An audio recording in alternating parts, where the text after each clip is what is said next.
Rome, headquarters of the most powerful religious organization in history. It all started 1,700 years ago when a pagan Roman emperor, Constantine, had a vision, converted, and welcomed Christianity into his mighty empire. It marks the beginning of a relationship between politics and religion. Now, Christianity could frame itself as a triumphalist religion. This is the story of how Constantine's change of heart converted the church from an underground and small-scale movement to the global superpower of today, with over 2 billion believers. It helped to organize even further this church and make its mission to evangelize the world more effective. Constantine's conversion changed Christianity forever. It's given us glorious art, music, architecture, and helped to shape the Bible itself. But did it distort the original teachings of Jesus of Nazareth? I think this is one of the most tragic periods for Christianity, if not tragic. It completely changes the meaning of Christianity. The concept of a just war and bishops in Parliament are just two present-day legacies of Constantine's conversion. Before Constantine, the Roman Empire had slaughtered Christians for entertainment. Yet Constantine did a U-turn, deciding that Christ, executed by Rome as a common criminal, was in fact the Son of God. I am a former politician and a former Christian. And what I want to know is why Constantine, that master of the political arts and leader of a pagan realm, chose to give his thumbs up to Christianity, and what were the consequences of his conversion for the Roman Empire and for the Christian faith.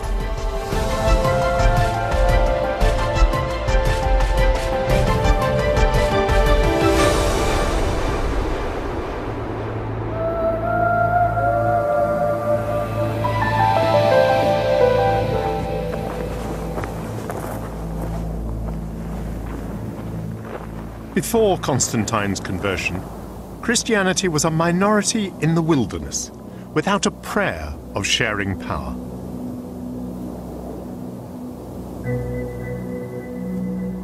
Yet in the years after Jesus died in far-off Jerusalem, his powerful message had spread even to remote parts of Rome's vast empire, such as Cappadocia in modern Turkey, a heartland of early Christianity.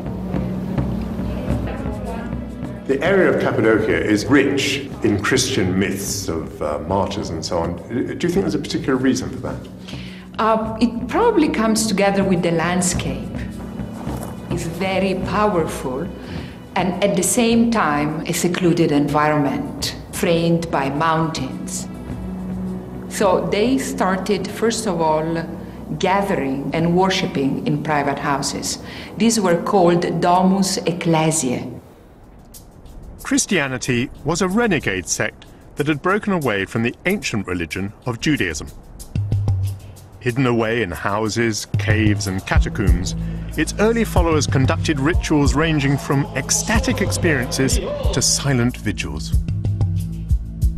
Within the first 200 or 300 years of Christianity, what different sects grew up? Oh, a number of them. And one of them is known as the Arians. They developed largely in northern Africa and they spread into this part of the world.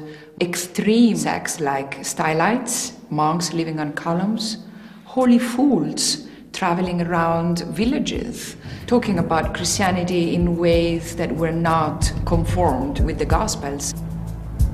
The word was carried more authoritatively by Christianity's holiest saints. From Peter, an apostle of Jesus Christ, to the strangers scattered throughout Galatia, Cappadocia, Asia, and by Phrygia. The first letter of St. Peter was addressed to the churches of Asia Minor, urging them to endure sporadic local persecution in the assurance that their hour would come. The trial of your faith is more precious than gold. It suits politicians for the masses to be religious, in moderation at least. If the citizens believe that there's a god or gods who see everything that they do and hand out penalty points for bad behavior, then they'll conform. But religious extremism, that's something different altogether. If people reject the authority of their rulers when it clashes with the laws of their God, there'll be trouble. For the Romans, the Christians were becoming a real pain. In the 21st century, states feel threatened by those whose eyes are fixed on heaven and who take their orders only from an authority that is not of this world. In the 1st century, Paul of Tarsus traveled through Asia Minor with an equally revolutionary message: that Jesus Christ was the promised Messiah come to save all mankind. I've come to this cave high above the ancient city of Ephesus, where clearly the archaeologists and restorers are busy with their work in search of St. Paul the Apostle,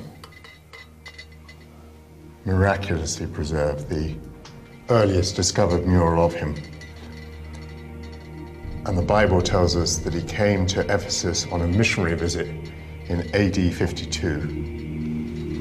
And supposedly slept in this cave.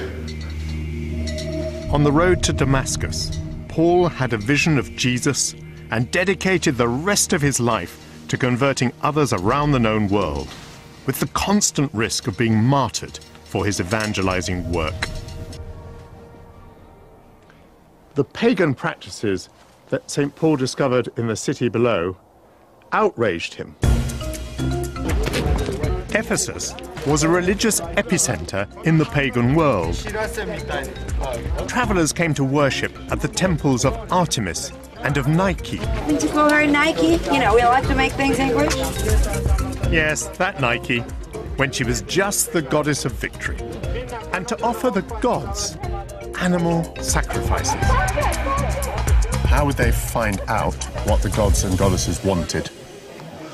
Priests and priestesses used to tell them what they wanted. So each god or goddesses had certain functions, certain duties. So through this, they knew of what the gods or goddesses wanted from them. And how did the priests seek the guidance of the gods and goddesses?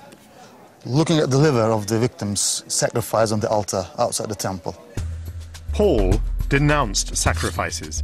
Jesus' sacrifice redeemed all humanity. He condemned the multiplicity of gods. For him, there was only one God. Give me another prize. 45. He berated the idol sellers at the temple. As a consequence, Christians posed a threat to imperial interests. Most of the Roman temples were functioning as banks. So when Christians told their followers not to go to temples, not to sacrifice animals there, it was a radical drop, drastic drop of their income for the imperial cult. And business is business. Business is business, yes. In the Roman world, there was no distinction between religion and politics. Emperors sought divine instructions and became gods themselves. So the idea of a single god challenged the state. Some emperors saw Christianity as a treason punishable by death. Here in Aphrodisias, a small city dedicated to the goddess of love, is a superbly preserved Roman stadium. In places like this, traitors were dealt with sadistically.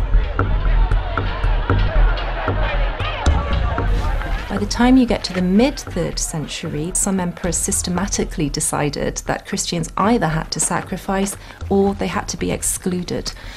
By the time you get to the late 3rd century, Diocletian and the age of persecutions into the early 4th centuries, then we can in fact talk of empire-wide persecutions against Christians. In stadia like this, families would gather to cheer on the gladiators. And for lunchtime entertainment, they might set a Christian ablaze or feed him to the wild beasts.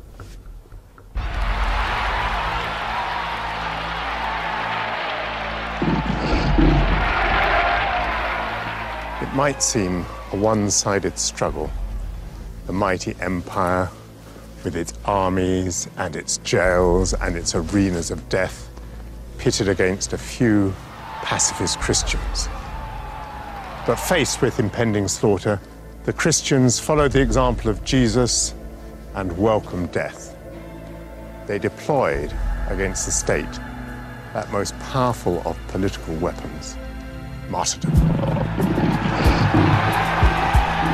I think there's very clear evidence that as these huge waves of persecution are unleashed, you get a large growth in the Christian population. They'll probably be seen by the aristocracy, the powers that be in their particular area. That is the chance where they have to demonstrate their Christianity as they die in the arena. They are dying well. The willingness to die for faith won admiration amongst the Roman elite. Amongst the converts to Christianity was Constantine's mother. Constantine's mother was a Christian. As a matter of fact, she was. And her name was Helena. And we have a representation of her here in this church. She is standing next to Constantine. And what unites them is a cross. She traveled as far as Jerusalem. And she was one of the first pilgrims. Helena's faith led her to build the Church of the Holy Sepulchre in Jerusalem, one of Christianity's holiest sites. Persecution strengthens your enemies. Martyrdom attracts new recruits. Christianity spread. Its teachings touched the conscience of the most powerful man on earth. Invited in from the cold, Christianity was to be enthroned as a religious and political force without compare.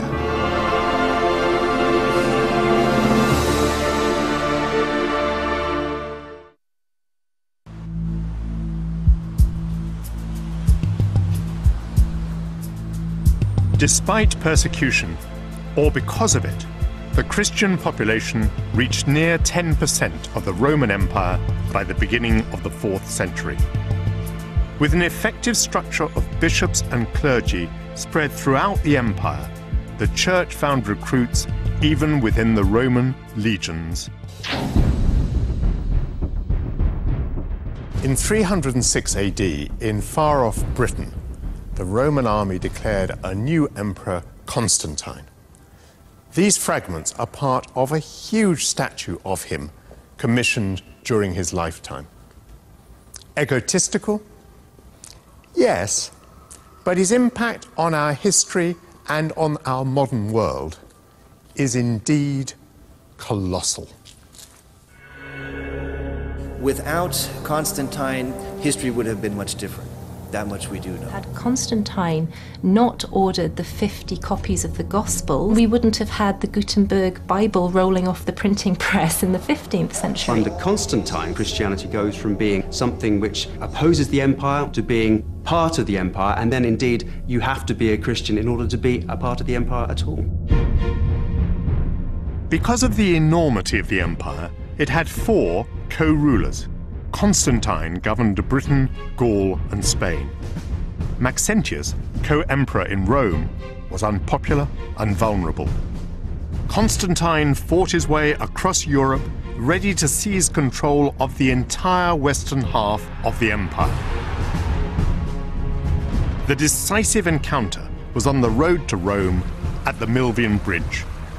And it was here that the crucial battle against his co-ruler Maxentius was fought. But before that engagement, an extraordinary event is said to have occurred. Constantine seems to have seen some kind of vision in the sky. Later historians have supposed it was a solar halo.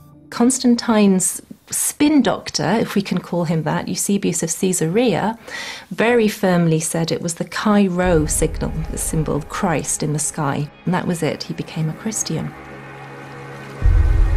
Having once worshipped the pagan sun god, Sol Invictus, Constantine now worshipped the Son of God, Jesus Christ. The following day, Constantine's vastly outnumbered troops fought carrying shields marked with the sign of the cross. In the battle, Maxentius was completely routed, and he was drowned in the river Tiber. Constantine had indeed won under the sign of the cross.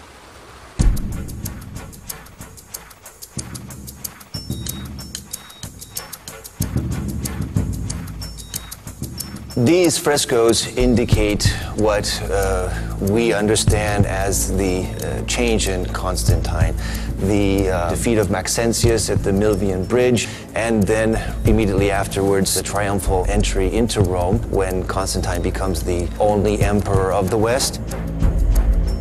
What happens to the loser, Maxentius? Maxentius was fished out of the river and decapitated, and Constantine paraded his head in the triumphal march through the streets of Rome. Oh, I see. There indeed. We see the head, Yes. the crowned head Yes. of poor old Maxentius, having spent a night in the water of the Tiber. Parading your rival's head on a pole may not seem especially Christian. The truth of Christianity in Constantine's mind was perhaps somewhat ambiguous. Constantine was an emperor. He was ruthless, he was ambitious, and he was very successful. At the same time, in his own way, I do think he embraced this son God, S-O-N and not S-U-N, to be the son of God, and therefore his hope in the afterlife of redemption. Historians and churchmen have for centuries debated whether Constantine's conversion was more political than sincere. We're still guessing. Whatever it was, the conversion of Constantine was the single most important political event in the history of the Christian Church. By 313 AD, Constantine had implemented a policy of empire-wide religious toleration, giving the Christian Church open access to the wealth and power of the state. The pomp and ceremony of earthly rulers, for example the opening of Parliament, scarcely compares with the grandeur of the Pope and his cardinals.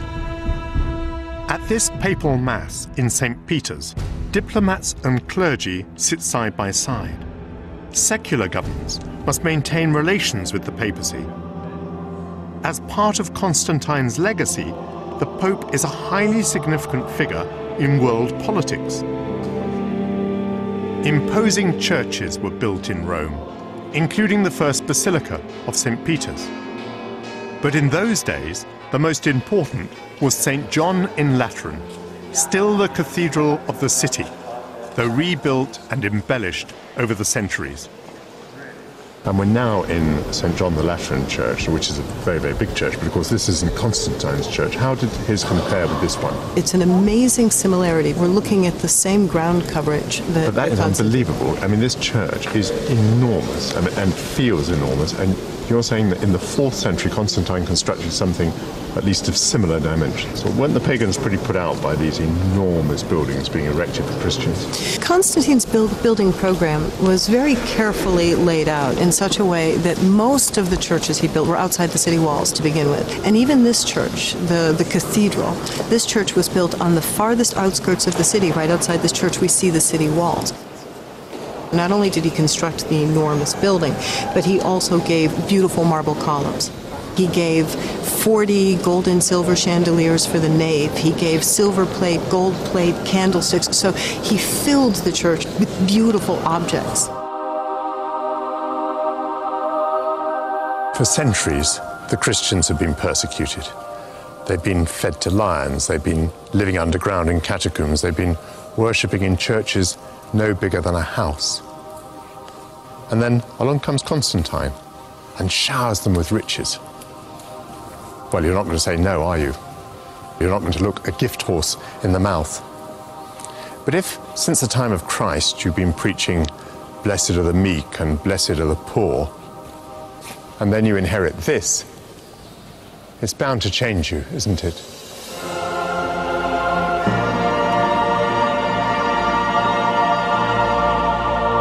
I think this is one of the most tragic periods for Christianity, if not tragic. It completely changes the meaning of Christianity. For example, Christians go from loving their enemies, as Jesus told them to do, to killing them on the battlefield and then praying for them.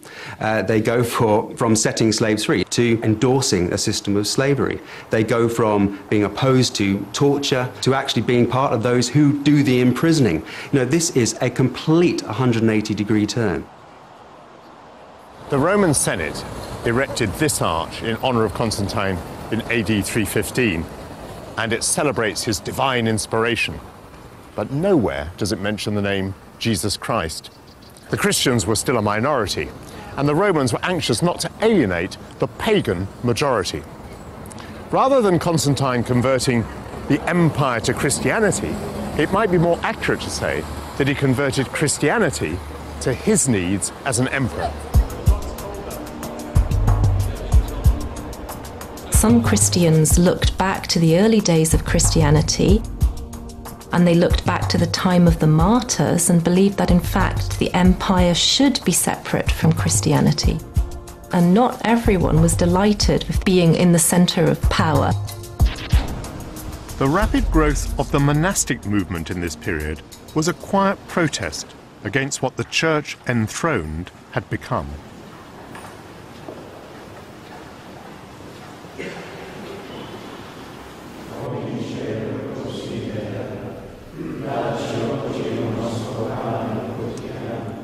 In Christianity, why do we have monks? When does monasticism begin?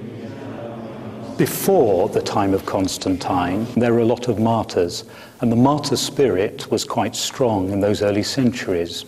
When it became very unlikely that they would do that, in other words, martyrdom was no longer probable because the empire tolerated and encouraged Christianity, there were those who tried to embrace the martyr spirit in a new form, which was a form of rejection of the social context and living an exemplary life of asceticism and dedication, which was seen as another form of martyrdom or witness. But this dichotomy is already present in the New Testament, where you get some parts which suggest the importance of a faithful, responsible collaboration with the political authorities, for example, in some parts of St. Paul. On the other hand, there's a radically negative view, like in the book of Revelation, which more or less is saying that the political system is totally corrupt, and the only way forward is to somehow bypass it or overcome it because it's being destroyed. So already this dichotomy is present from the beginning. Dissent and disagreement characterized the church from its earliest days. One argument threatened to tear it apart. Was Jesus more human than divine? If divine, how could he have died on the cross? But if human, how could he be resurrected or offer redemption? This long-running theological schism had powerful factions on each side. Constantine saw the threat to good order. He summoned the First Council of Nicaea in 325 AD to resolve the dispute. A special conference is a device still used today when political parties need to reconcile the irreconcilable. But it was less a deal than a victory for those who saw Jesus as inseparable from God.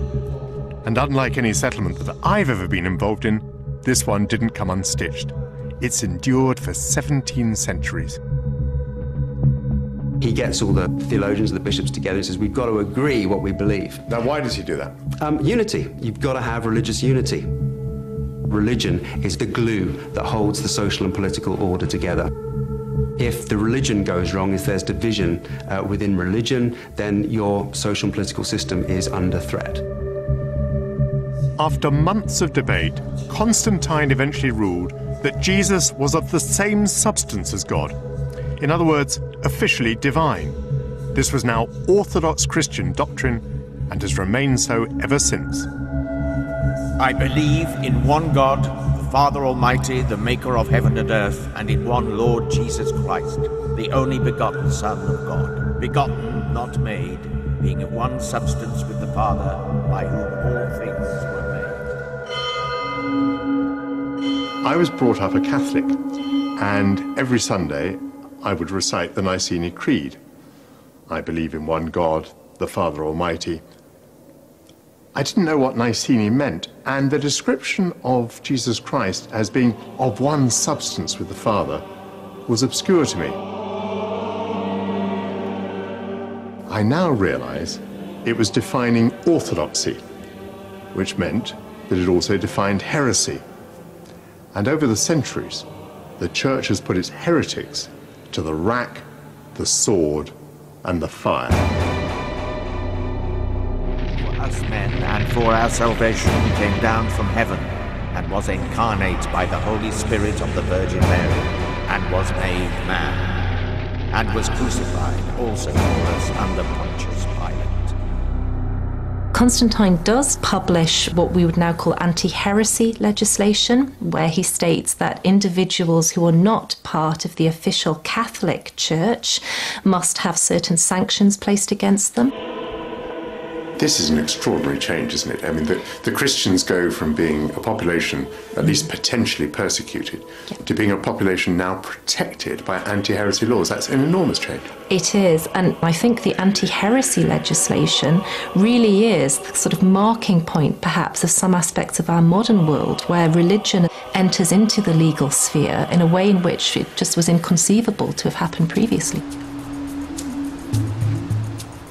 Constantine's conversion had started a process by which Orthodox Christianity was endorsed, and consequently, deviancy from orthodoxy condemned.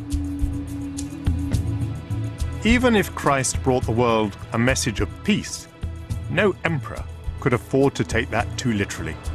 His personal ambition and dynastic duty required him to push at his frontiers through military conquest. And it would be for later theologians to reconcile faith with war. The empire had been subdivided into west and east under different rulers. But Constantine invaded and conquered the east, making himself the single emperor and creating a new imperial capital. He founded a new Rome, which he modestly named after himself, Constantinople. It was the dawn of a new civilization in which imperial authority and Christian power were synonymous. And that new empire was to be known as Byzantium. And there Constantine was instrumental in creating the most powerful tool for the advancement of Christianity, a single authorized account of the life of Christ and his apostles that would become the New Testament.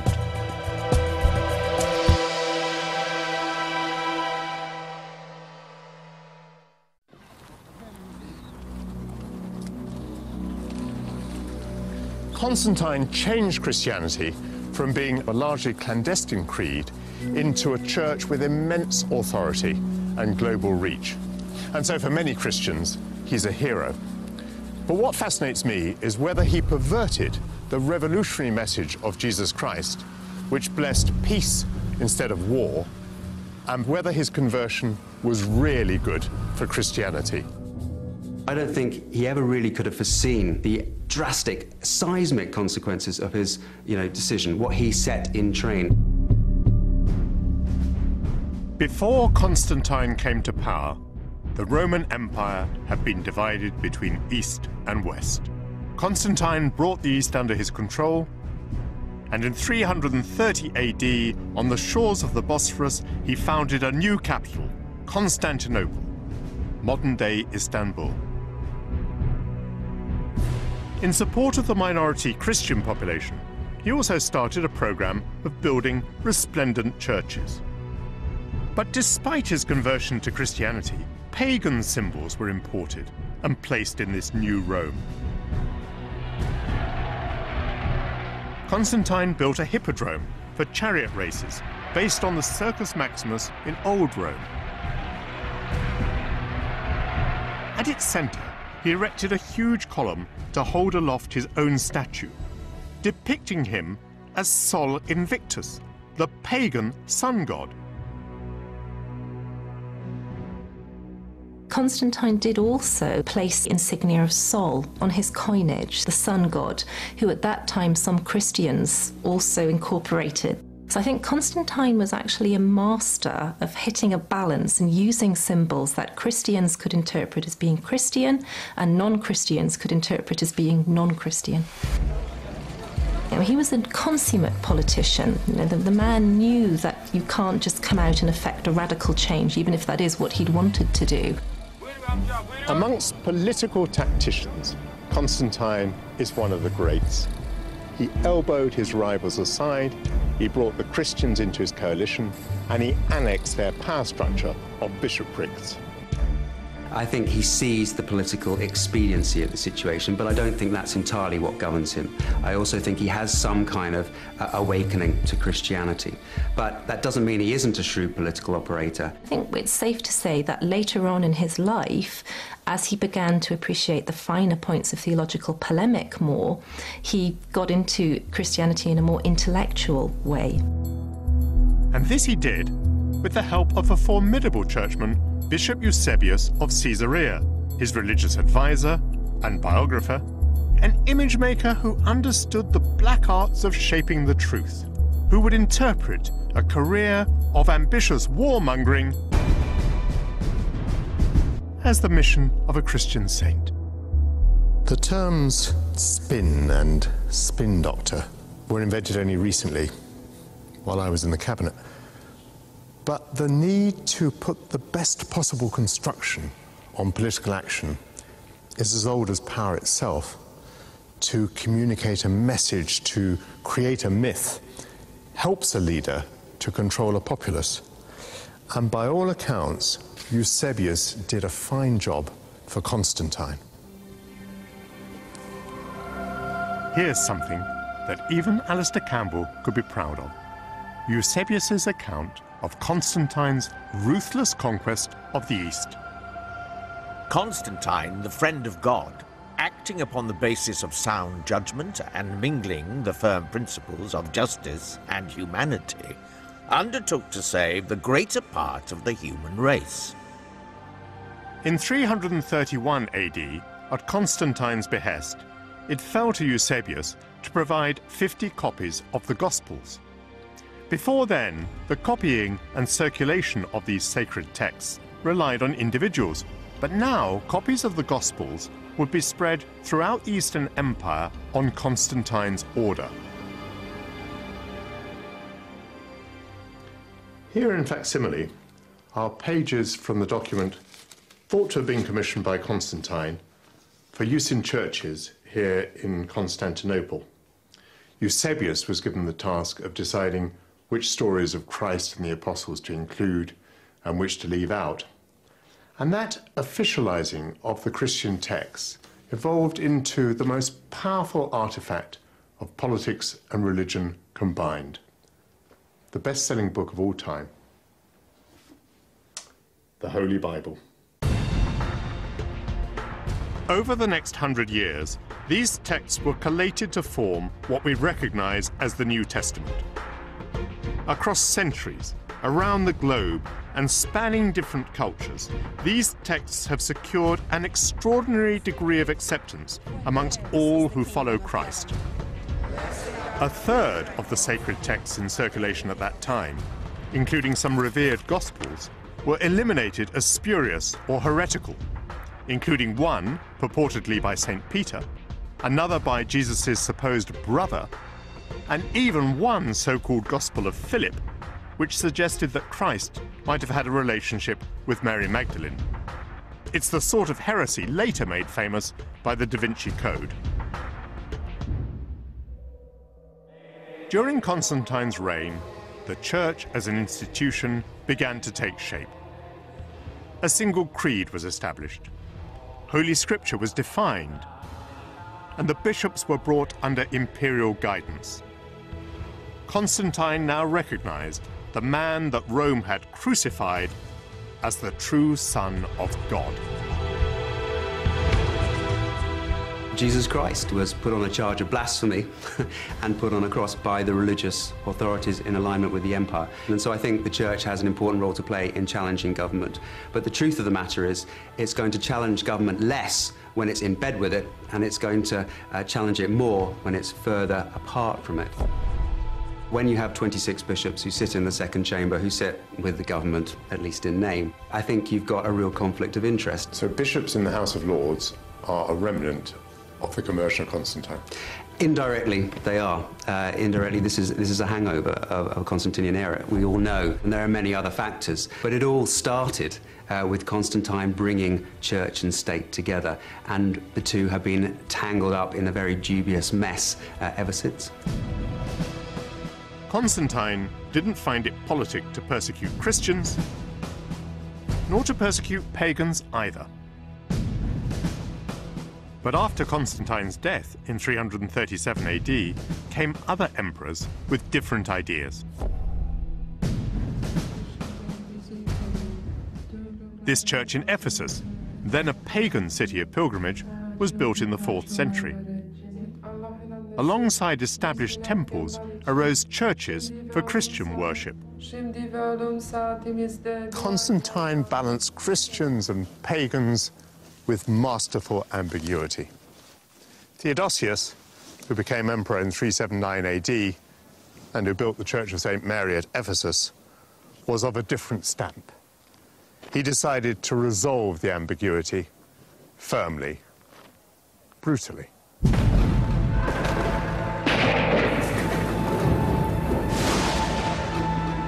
There is a profound misunderstanding that the Christianity was made the official religion of the empire by Constantine the Great. This is not true. In the time of Constantine, it was a free religion of the empire. It was a free faith, but it was made the official faith of the empire by Theodosius I in the 4th century AD. He prohibited the pagan worship, and the temples were closed, and sacrificing animals for gods and goddesses outlawed by him. We decree that we shall cease from making sacrifices, and if anyone has committed such a crime, let him be stricken with the avenging sword. And we decree that the This law says that the Nicene Christianity shall be the Christianity of all subjects of the empire. This particular piece of legislation ties citizenship to Christianity. Do you believe and trust in God the Father who made heaven and earth? Under Theodosius, baptism means citizenship of the Roman Empire. It's no longer citizenship of the Kingdom of God. It's citizenship of Rome and allegiance to the state. It's a logical extension. If you have to have a religion that holds the empire together, then why not enforce your religion? I believe and trust in him. Known for his ferocious temper, Theodosius went on the rampage against paganism. He sent his Christian soldiers into Egypt and Syria to tear down the pagan temples. In Ephesus, this was once the great temple of Artemis, the Greek goddess of fertility. It was one of the 7 wonders of the ancient world. The Apostle Paul had once been here to preach the message of Christ to pagan worshippers. Now the Christians were back, armed with more than words. In a few decades, Christians had made the journey from persecuted to persecutors. This column is all that remains of the Temple of Artemis. From the time of the Emperor Theodosius, it was pillaged by Christians. As we saw so often during the 20th century, a new movement eradicates every vestige of the culture that it supplants.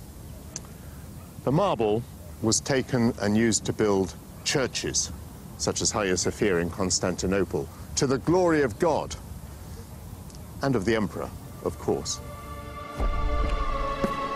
Hagia Sophia became the most significant symbol in the East of the power of church and state united.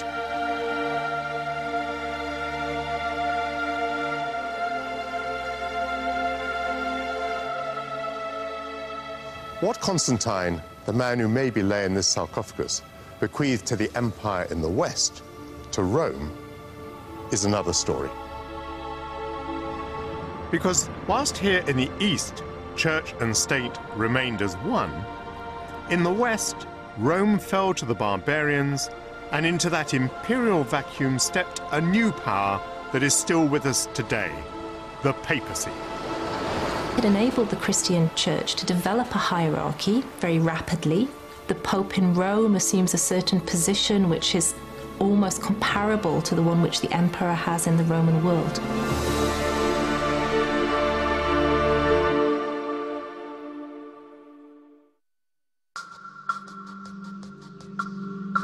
The Roman Emperor Constantine had set in motion the globalization of Christianity when he adopted it as his religion and gave the church riches, stunning architecture, and authority. In the Western Empire, Constantine's legacy is the Roman Catholic Church. And this is the headquarters of its global media reach. From here, 200 journalists drawn from 51 countries broadcast in 40 languages to 5 continents. So you could only feel left out if you live in Antarctica. From this studio, they're transmitting the voice of the Vatican to South America. Gloria Patri et Filio Spiritui Sancto. The survival of the Church in Rome might be regarded as a sort of miracle, for within a few years of Constantine's death, the Church's imperial sponsors were defeated and expelled. The empire was internally divided and faced increasingly formidable enemies from the north. In 410 AD, the unthinkable happened, and the city of Rome fell to the Visigoths. The blame for angering the pagan gods was placed on the Church. Christianity's failure to protect Rome caused a spiritual crisis amongst the faithful. One man stepped forward to defend the Church and to reconcile the eternal glory of heaven with the temporary troubles of life on earth. St. Augustine of Hippo. One of his great works is City of God, and it follows the sacking of Rome, and he's basically trying to explain why Christianity is not a threat, why it hasn't really been detrimental to Rome to take on Christianity. Essentially, he sets up political theology for hundreds of years afterwards in so doing. What Augustine attempts to do is to rethink that whole relationship between imperial power and Christianity in a very specific way. St. Augustine's solution was revolutionary. The city of God is not on earth, nor is it shaken when the cities of this world fall to foreign invaders. To be citizens of that heavenly city, we must place ourselves in the hands of the Church and follow the lead of the Pope, the Bishop of Rome, successor to St. Peter.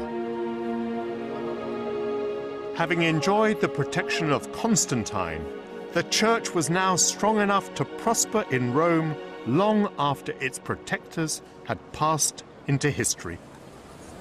In 476 AD, the puppet emperor Romulus Augustulus was deposed. There were to be no more Roman emperors in the West until Charlemagne in the year 800. It was the Christian Church that benefited. Into the void left by the collapse of the empire in the West stepped the Pope.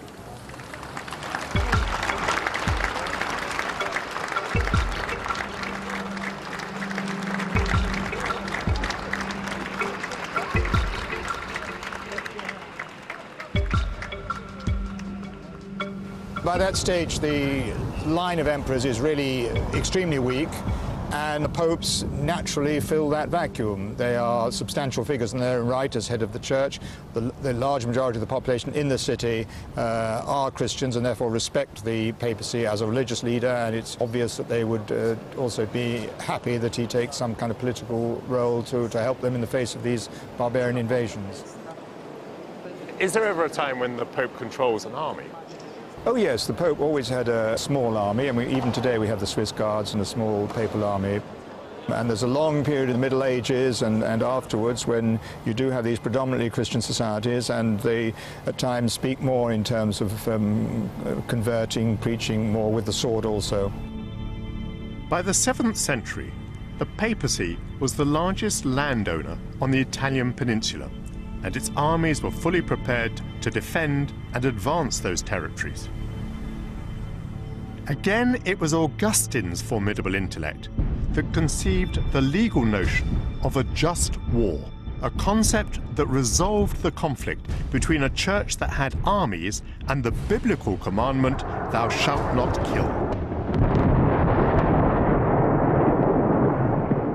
St. Augustine said that for a war to be just, it must be officially authorized, have a proper cause and achievable goals, and be proportionate. When I was Defense Secretary, international law constrained what British forces could do in Bosnia. The principles, even today, are recognizably Augustinian. During the Middle Ages, St. Thomas Aquinas would amend St. Augustine to justify any action fought with good intentions. And as we understand from today's world, the road to total war is paved with good intentions. George Bush remarked that God would be his judge over the war in Iraq, mixing in a way that shocked me political action with the role of the divine. I believe that matters of faith and state should not be confused. But if I examine myself, I've also to recognize that being brought up in a society shaped by Christianity, taught its stories and its liturgies, leaves me deeply affected by the Church's extraordinary reach and influence. Having built up its institutional power from the time of Constantine onwards, that Church is still ruled from Rome today. It's had a profound effect on our civilization. Whether you are a believer or a non-believer, whether you're practicing or whether you're lapsed, your values, your political philosophy, even your vocabulary is immensely affected by the simple fact that you're a citizen of Christendom. Constantine's conversion to Christianity is a critical event in world history. True, before Constantine, Christianity was already growing. But his adoption of the faith brought it in from the cold. He established it on a pedestal from which it has never been toppled, and set precepts that still shape the faith of billions of worshippers around the world. The conversion of Constantine put Christians into power, and as a result, the Church has sometimes been corrupted by money and by secular ambition. And that leads some Christians to believe that Constantine was a bad thing. But if the Church had not become established, then probably it would not have converted the hundreds of millions that it did. And since Christians believe that those souls have been granted eternal life, that makes Constantine a very good thing. My view? Well, I'm a lapsed Catholic, and I believe that power is for politicians, not churchmen. So Constantine gets my thumbs down.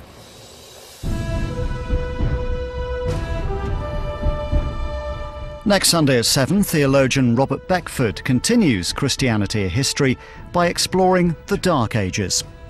Well, next on 4, some choices to be made about mum and food in Half Ton Sun.